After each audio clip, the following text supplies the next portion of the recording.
Hey guys, so this is gonna be my first video on YouTube. So today we're gonna be reading the book called I Will Find You by Harlan Coben, I believe. So yeah, you might hear a little bit of tapping on the window. That's because there's throughout the day there's hard wind, and so that's where the tapping comes. So that might be a little bit disturbing for some of you guys, and you might also hear cars, music, stuff like that. I don't know what goes on in the streets, but I know there's a lot of stuff going on. So I've created I don't, how would I describe it? I want you to feel comfortable watching this video, so I turned my little lights on, my little fairy lights, did this. I have a few little stuffed animals that I can also put. Yeah, I hope you feel comfortable, because I know watching these videos you aren't comfortable enough. I just want you to feel comfortable where to the point where you can go ahead and comment and stuff like that. So yeah, anyways, I might pause the video somewhere soon if there's knocking on the door. I'm in my bedroom right now, so I might pause the video. Anything else I might be forgetting? Yeah, comment, share, anything that will help me. Yeah, I recently just decorated my little walls because I don't like the plain walls. It feels plain and stuff. So I just added a little cross. You can't really see it, but right there. Yeah, it's kind of like a form in a cross, but it's not long. So, yeah. I hot glued these down to the wall. And also these, and these were when I went to Mexico in December. And right here at the corner, that's Bad Bunny. He's an artist. And then up there I have Jesus, or God, however you want to call him. And then I have San Judas. They're all gods, so I really appreciate him or them. And I would like to add more stuff, because there is a lot of gods that people I don't want to say worship, but I don't even know the description of that word. So I don't know why I said it, but yeah, there's a lot of gods I want to put on there, and a lot more stuff, So this year I just wanted to feel a little bit different, give the room a little bit more of my style. I'm also trying to better my mentality, my physical self, my style. Yeah, I really like streetwear, so I'm trying to get a little bit into that. And yeah, as you can see, I have a little bit of comfort animals, stuffed animals. So I am a little bit childish, I guess you can say, but I'm also don't play with it, yeah, I just don't I don't know, I'm not that kind of girl, yeah. Anyways, let's get into it. So as of right now, I'm on chapter 12. This book has been really good. So a little synopsis of this book. The synopsis is going to be of what I've read so far. So,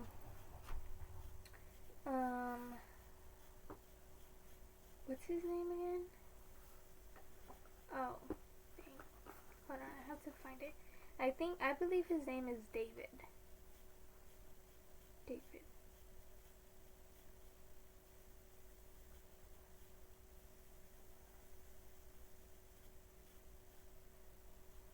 Yeah, so I believe his name is David.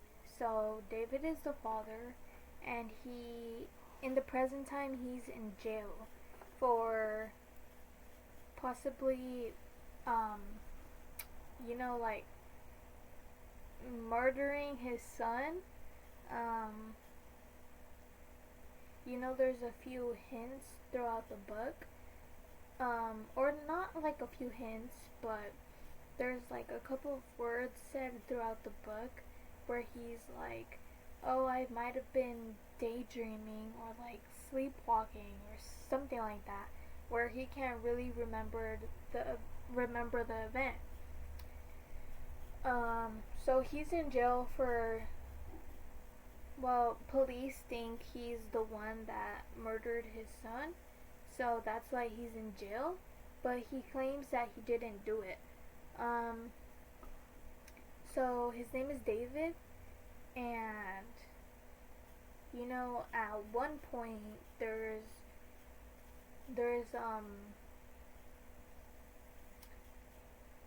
like his ex-wife's sister came to visit him in jail, and it was the first time ever because David wasn't accepting any visitors. So that was the first time his ex-wife's sister visited him. Her name was Rachel, and Rachel showed David a picture, or this picture, with, I believe, a girl, like a teenager, I believe. I don't know, I may be wrong. And like a little boy by her side. And in the background, there's a little boy that that is a look-alike to David's son, Matthew. So David is like believing in that Matthew is still out there and stuff, that he's like not dead, basically. So yeah, and then there's obviously more happening throughout the book, but I can't really say because that's like, I want you guys to read the book first because it's really good. And when I started reading this book, I was like, oh yeah, he's gonna be my new favorite author. And like, I also wanted to read this book like in a couple of days, in a couple of weeks or so, because I wasn't really into reading at the time, and I'm still not. As you can see, I'm still in chapter 12. But yeah, that wasn't accomplished.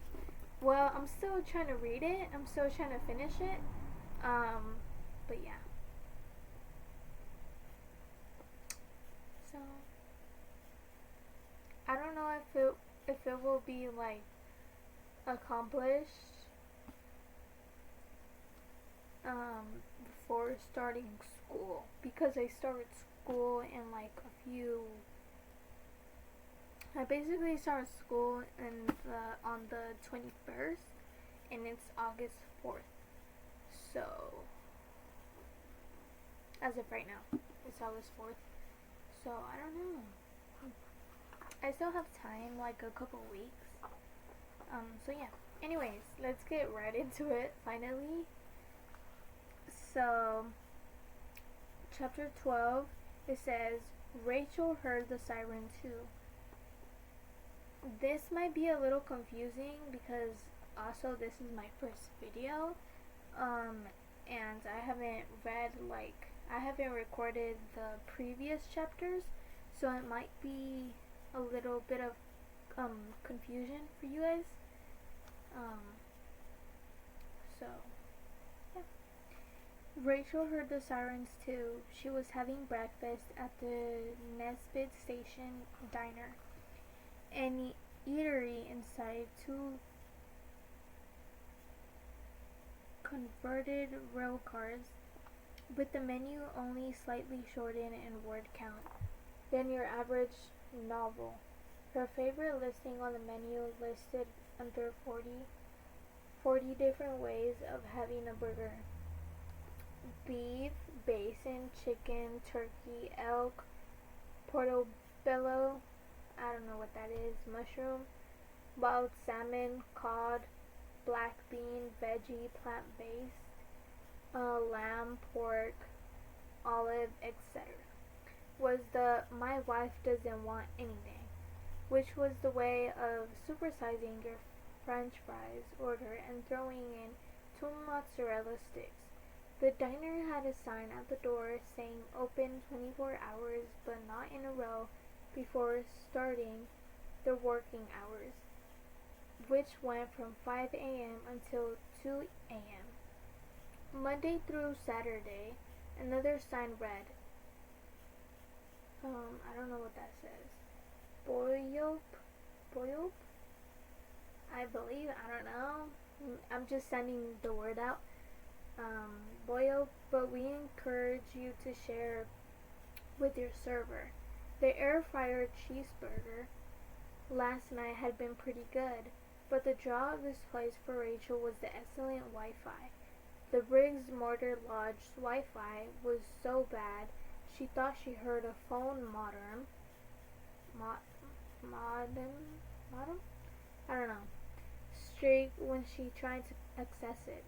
The Lodge, a word with too many meanings. Also, didn't have a bar or restaurant, just a foyer by the front desk that featured a free continental breakfast. A truly upmarket term for a stale road and a half-melted margarine packet. The diner's clock had been all number fives on it, with the words "no drinking until 5" across the face. Still an hour until visiting hours, enough time to continue her research.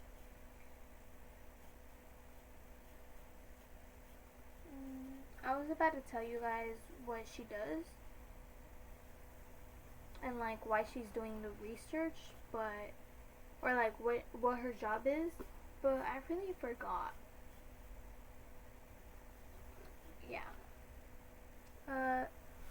That was why she had camped out there last week and again this morning, nursing coffee had and ordering enough so as not to dry eye daggers for taking up a booth. Her laptop had been humming all night, unearthing a mixed bag of information. On the negative side, she had not been able to find one Caucasian male between the ages of 2 and 3 anywhere in the country who had disappeared. She's looking for Matthew. Had remained missing. Some 5 years later, that would fit the timeline of Matthew's murder. Not one, some boys that age had died. Some had even been kidnapped, usually in custody battles, and eventually found. 3 had even vanished for as long as 8 months before their bodies were located. But so far, not one child who could fit the criteria remained unaccounted for, thus raising the most troublesome question: if the body wasn't Matthew's, whose was it? Of course, it was still early. She would widen the search, try more months farther away from the area, check other databases, maybe the dead boy in Matthew's bed. God, that sounded so crazy. Had been younger or older or light-skinned, black, or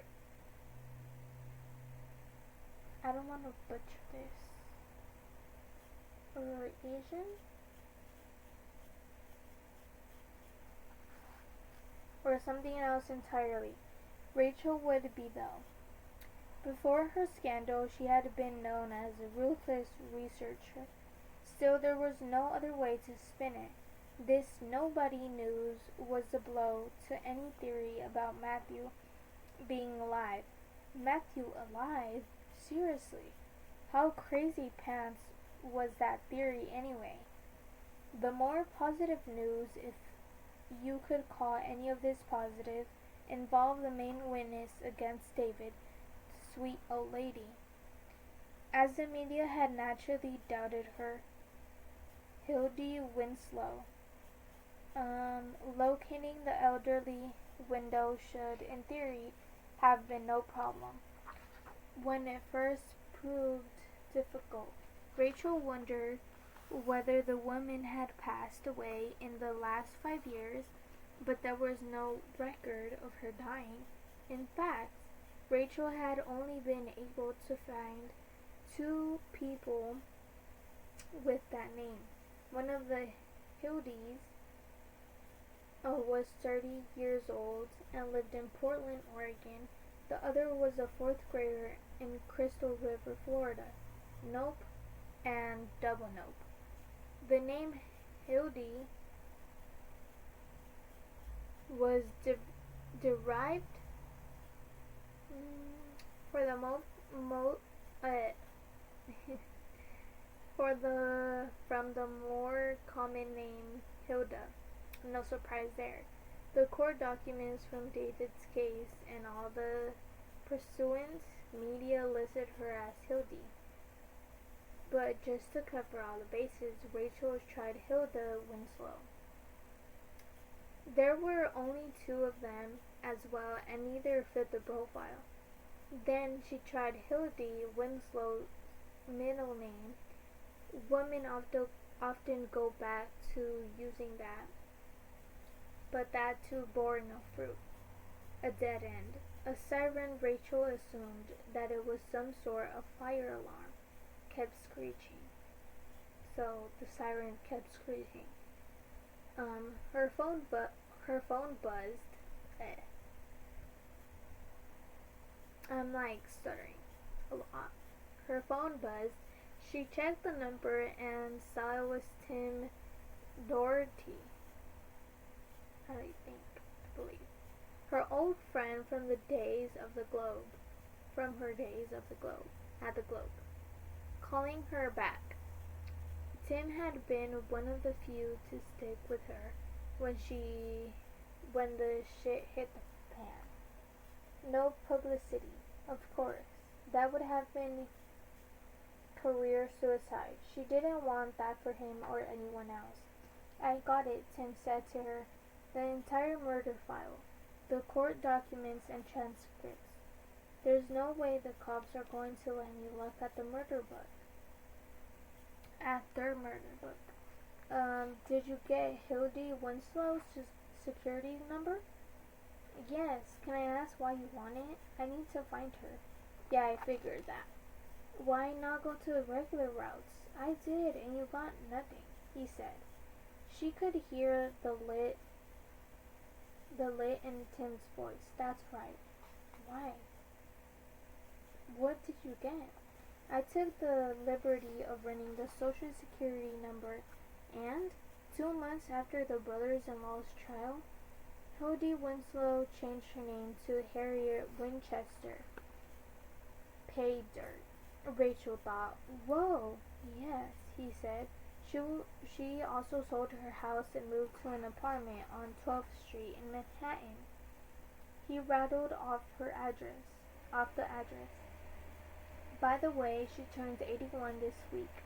So why would a woman of her age change her name and move? Rachel asked. Post-trial press. Come again? This murder was a big story, Tim said. Yeah, but come on. Once her part was over there was no more scrutiny on her. The press was like the worst womanizer. Once it metaphorically bedded someone, it quickly grew bored and moved on to something new. A name change, while perhaps explainable, was extreme and curious. Fair, he said. Do you think he lied about your brother-in-law? I don't know. Rachel? Yes? Question mark. You got something big there, don't you? I think so. Normally I would ask for a taste, he said, but you... Hold on. But you need it more than I do. You deserve another chance, and this world doesn't like to give that to people anymore. So if you need anything else from me, you let me know. You let me know, okay? She felt tears come to her eyes. You're the best, Tim. I know, right? Talk soon? Tim hung up. Rachel wiped her eyes. She stared out the dining window into the crowded parking lot, the sirens still blaring in the distance. The world may eventually give Rachel another chance, but she wasn't sure she deserved it. It had been 2 years since Catherine Tillow's death at Rachel's hands. Catherine wouldn't get another chance. Why would Rachel? It had been the most important story of Rachel's career. After an exhaustive 8-month investigation, the Globe Sunday magazine was going to feature her expose of Limouth University's beloved president, Spencer Shane, for not only turning a blind eye over the past 2 decades to sexual assault, abuse, and misconduct by certain male professors, but participating in a pattern of systematic abuse and cover-ups at one of the country's elite institutions. It was a case so degenerate, yet so yet so frustrating and slippery that Rachel grew obsessed in a way no journalist should. She lost perspective, not on the outrageousness of the crime and culture. There was no way you couldn't be outraged about that. But on the frailty and decency, I don't think that sounds right, of the victims, Lamar University, her alma mater, managed to get a lot of NDAs signed so no one could or would go on record. While Rachel kept it from her editors, she herself had been pressured to sign one of her freshman year after a disturbing incident at a Halloween party. She refused. The school mishandled her case. Maybe that was where it started. She lost then. She wouldn't lose again. So she went too far. In the end, the charges were too loaded for the Globe to publish. But because no one could slip past the NDAs, Rachel couldn't believe it. She went to a local DA, but he didn't have the appetite to take on such a popular figure and institution. So she went back to her former classmate, Catherine Tillow, and begged her to break NDA. Catherine wanted to. That's what she told Rachel, but she was afraid. She wouldn't budge. So that was it. That was what was going to kill the entire story and allow an institution that had led Rachel's own attacker's stake, to remain embellished. Rachel would not allow that. With no other alternatives available, Rachel went harder at Catherine Tillow. Do the right thing or get exposed anyway. Oh. If Catherine couldn't put any other victims first, and Rachel saw no other reason to protect her, she would take the story online herself and review her sources. Catherine started crying. Rachel didn't budge. Half an hour later, Catherine saw the light. She didn't need the money from the settlement. She didn't care about the NDA. She would do the right thing. Catherine Cholo hugged her friend and sorority sister and told her that tomorrow she would give Rachel a longer interview and go on the record. And then that night, after Rachel left her apartment, Catherine Cholo filled a bath full of water and slit her wrist. Dang. I believe that was too much pressure on her. Damn. Now Catherine taunted her. She was here right now, sitting across the diner booth from her, smiling in that unsure way she always did, blinking as though awaiting a blow, until Rachel heard her waitress, a blue-haired diner special if she had ever seen one, say to the customer at the table next to Rachel, "I haven't heard of that go off in how long, Cal?" The man she assumed was Cal said, "Oh, years now. You think? Nah." Cal said, "Briggs is probably just running a drill. I'm sure it's nothing." Rachel froze. "You say so," the witness said, but judging by the expression on her face, she wasn't fully buying it. Rachel leaned over and said, "Excuse me, I don't mean to pry, but is that siren coming from Bridge Penitentiary, where David is currently being held?" Cal and the waitress exchanged a glance. Then Cal nodded and gave her his most condescending smile. I couldn't pronounce that for a second. I wouldn't worry your pretty head over it. It's probably just a drill." "A drill for what?" Rachel asked. "An escape," the waitress said. "They only blow that whistle when an inmate escapes." Her cell phone buzzed. Rachel stepped away and put the phone to her ear. "Hello? I need your help," David said. So I might as well just tell you what happened with David and why the what's it called? The alarm is going off. So one of David's David had an incident, right? In the at jail, or it was, I believe it took place in the middle of the night. So obviously all the cellmates were in their cells already, and it was just dark. So he was in his cell laying down, and what's it called? He heard some stuff going on, and he thought that like his cellmates were passing stuff to each other, like, I don't know, I don't want to say, just playing around.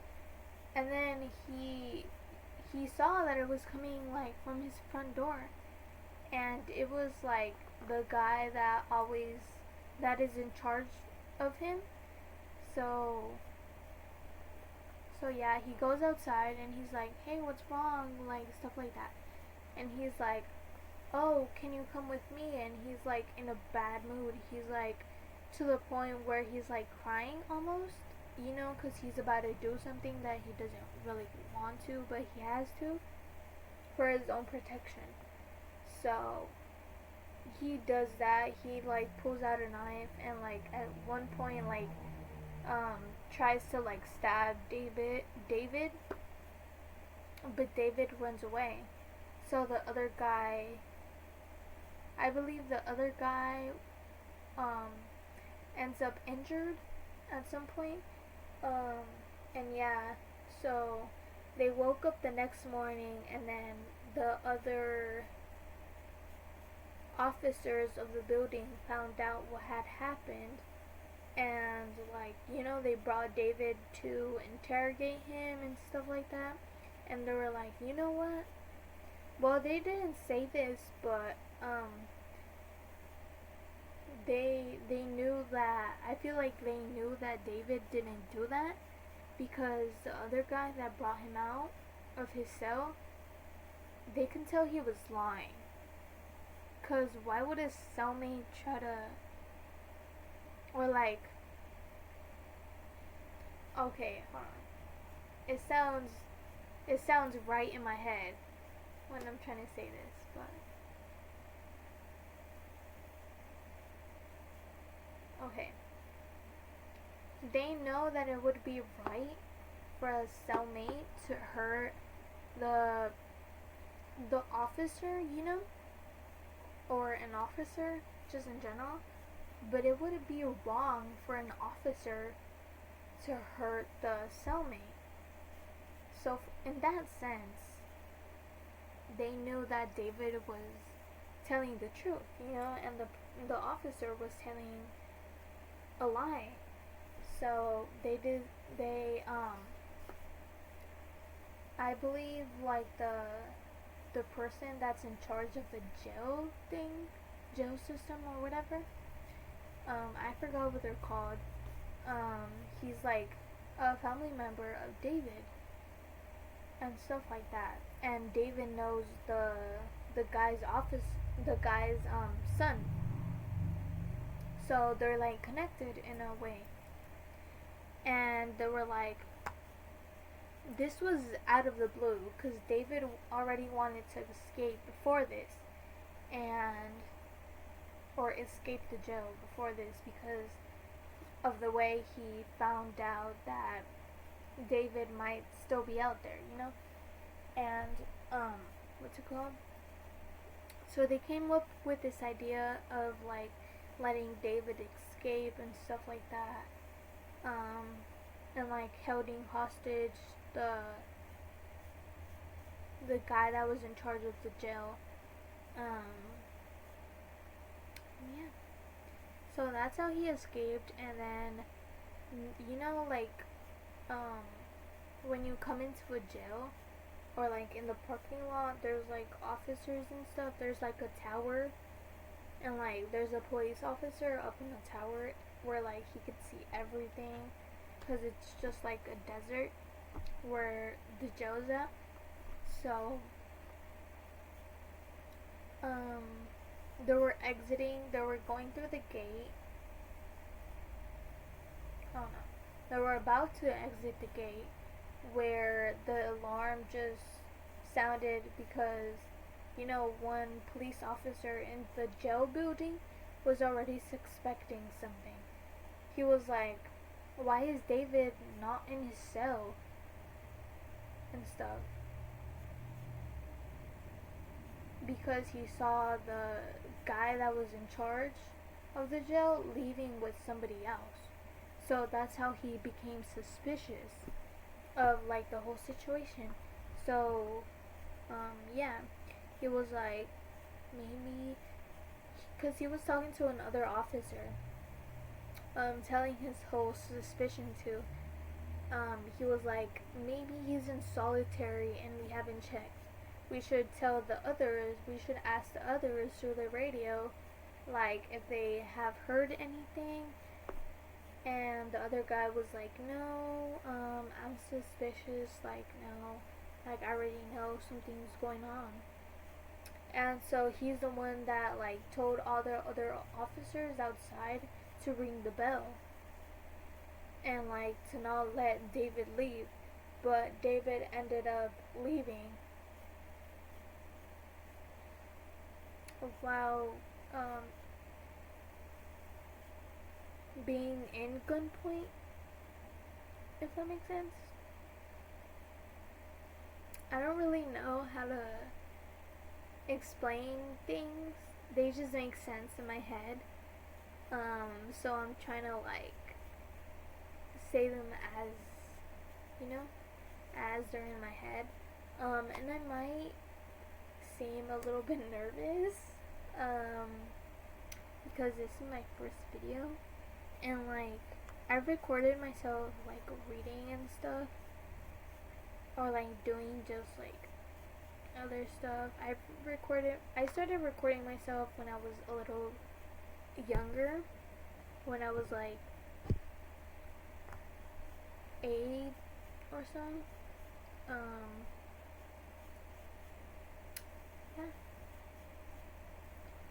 And like, but you know those videos when you're younger, you act a little childish, and now I'm trying to like act a little more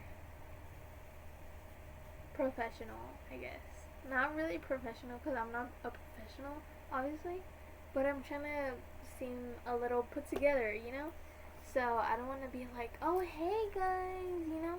Like, sometimes I do that. Sometimes I act out, but I want you guys to feel comfortable. But maybe later on, I might start coming out of my shell, you know, doing something. So, yeah, that was the end of the chapter.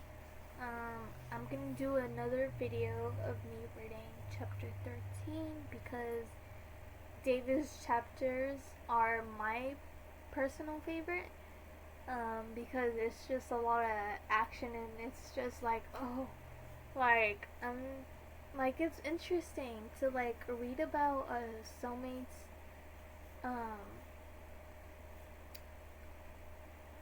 story while they're in jail, you know? Or like if there was a diary out there, like a book diary out there, obviously a diary is a book. Not really, but whatever, the same thing. I would have liked to read that. Yeah. So I'm gonna leave you guys. It's already, I've been recording for like 36 minutes, 37 now. So I'm gonna catch you guys later, and yeah. Okay, bye guys. I hope you guys enjoyed. I really want to start coming out of my shell, and yeah, I just would love if you guys support me throughout this journey, and yeah, I hope you guys have a good day, and God bless you all. I've been really trying to get into my into like a new chapter, but I'm already starting a new chapter, so I'm trying to get like a few steps ahead to like reach a new chapter, if that makes sense. So I'm trying to, you know, I don't know how to pronounce that. I'm bad at pronouncing words. Spiritually connect with Jesus, or like with God's, you know, besides Jesus. And yeah, so I've been reading the Bible. There's a few verses that I like. You know, the Bible that I have right now that I got gifted, and it's personalized. What's it called? It has like Spanish and English, but the words are completely different to the words that are in like the normal format, I guess, or the normal way. Cause my mom also has a Bible, and hers is in Spanish, but it says completely different things in mine. I'm sure I haven't looked through it, but I'm sure it does. So mine's like a little bit easier to understand, but there's like still a few words that I don't understand. So I tend to like research stuff on my phone. Yeah. And also, where's my highlighter? I don't know if I brought them. I think I did. But I like to highlight stuff on the Bible, or also have a pencil with me to like what's it called? To like annotate little sentences, little verses, like, oh, what does this mean? Or like, how I feel behind it. And stuff like that. So, yeah. I do have shorts on. But yeah.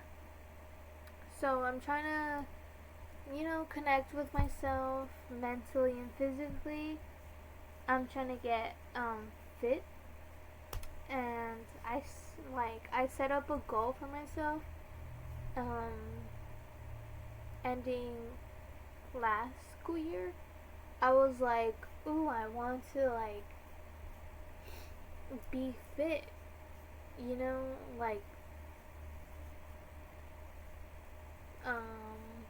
once I start the new school year, which is this one. And I was like, yeah, I'm gonna be fit. I was going starting going to the gym. What's it called? But then I fell off.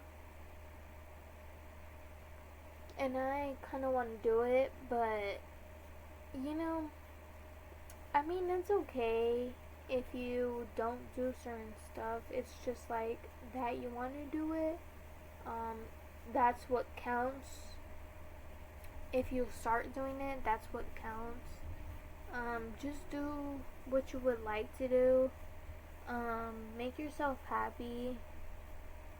And yeah, don't go downhill from there. You can obviously take breaks and stuff like that, however much you would need or feel comfortable with. So that's what I'm trying to do. Yeah. I mean, it's still very challenging for me. I wouldn't say hard because it's not hard. I just have like, well, for me, I have like family members where my mom specifically, not trying to bash her or anything, but I'm just being honest here. Well, in this channel, I'm gonna be 100% honest. So I have my mom, and she obviously works cleaning houses. And since I'm in like summer break, I get to stay home, and I don't leave my house. I'm like a homebody. And like I obviously clean up the house and stuff like that when she tells me to, or like even when she doesn't tell me to. I like to organize my clothes because it's just a hot mess. Or I organize my bookshelf, my stuff, that's around the house and stuff. Or like I clean up the whole house. Or last time I mopped the house, I broomed and then I mopped. And then when she gets home, she's like, Karen, you don't do anything. Like, you're just here at the house, like, not doing anything. And, like, I'm doing stuff. I'm always telling her that I'm doing these things and that I also have a brother that stays at home with me. And he doesn't do anything at all. Well, he does do stuff, but I'm the one that's cleaning up the house. And he's the one that's like washing the dishes and stuff. And like reading a book on his phone. Like, that's not even close to what I do. And I just want my mom to like recognize that I do stuff. It's just hard because like Mexican, I don't want to say Mexican. Ooh, I feel like parents from the older days, they expect you to do so much to the point where they'll be like, oh yeah, my daughter is helpful in this and this. Like, obviously my mom says I'm helpful, but like she doesn't tell me. She doesn't tell me to my face, you know? I'm sorry, yes, my pinky's crooked. Both my pinkies are, actually. This one's not really, but I just have a little bump on this one, so it's more noticeable.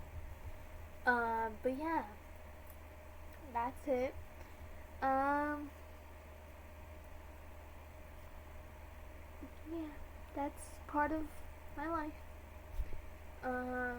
I just, whenever like she says certain stuff like that, I get really emotional, and like, I don't know, I feel like it just triggers something.